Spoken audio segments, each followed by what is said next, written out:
Now, President Obama's birthplace has been an ongoing issue since his election campaign, with many trying to prove that he was born outside of America.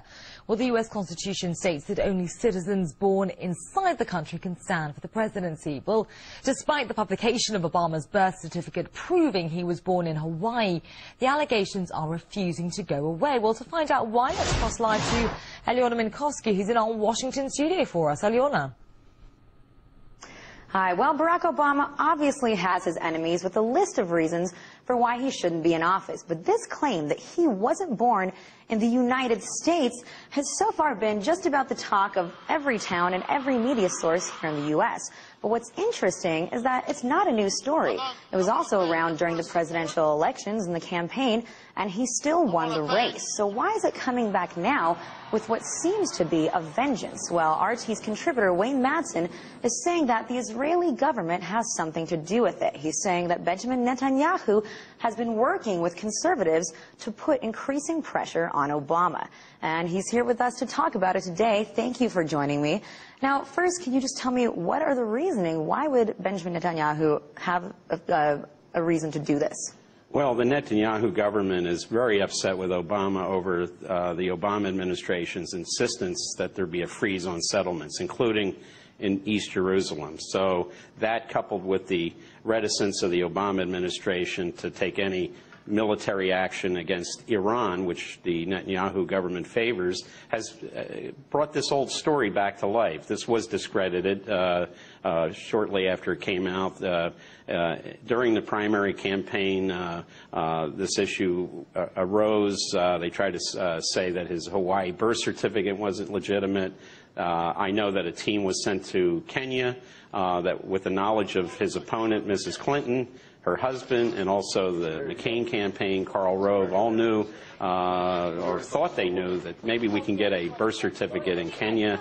Now we know there was one produced. It was a forgery, and the person who was really pushing that was a woman in California named Orly Taitz, who just after this fake birth certificate came out, she pops up in Tel Aviv 2 days later. So she's originally from Moldova, very closely tied to Likud, Netanyahu, and also the foreign minister, who's also a native of Moldova, Avigdor Lieberman. But so how is he really doing this? How are these negotiations or these plans taking place? Well, obviously, Netanyahu has a very strong base in the United States through the America-Israel Public Affairs Committee, through various neoconservative groups, fundamentalist Christian organizations that he's been allied with for years. So it's very easy for him to bring this old canard back about the fake birth certificate. And it looks like he's done that as a way to put political pressure and try to just knock Obama off his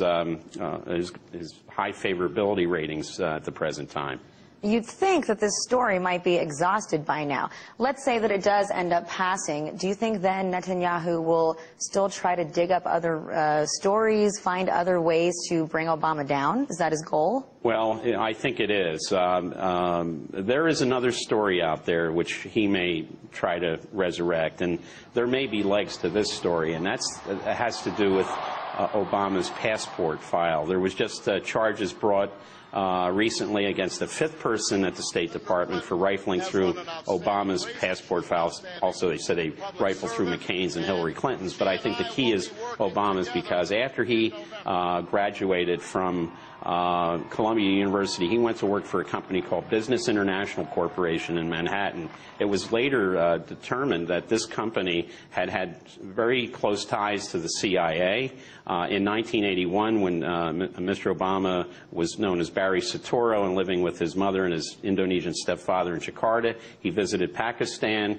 His host was somebody who was very close to the U.S. effort to support the Mujahideen effort, which was really getting underway in 1981. Obama went to Karachi on what I'd been told was an Indonesian passport. So he may have traveled on more than an American passport, and that may be the key to opening up his past. Thank you. Well, that's all we have time for, but very interesting. Is Barack Obama a citizen? Why are people looking into his passports? And does the Israeli government have something to do with it? We'll take it back over to you in Moscow, Alice. Indeed, an issue that just keeps rumbling on. Alyona and your guests, many thanks.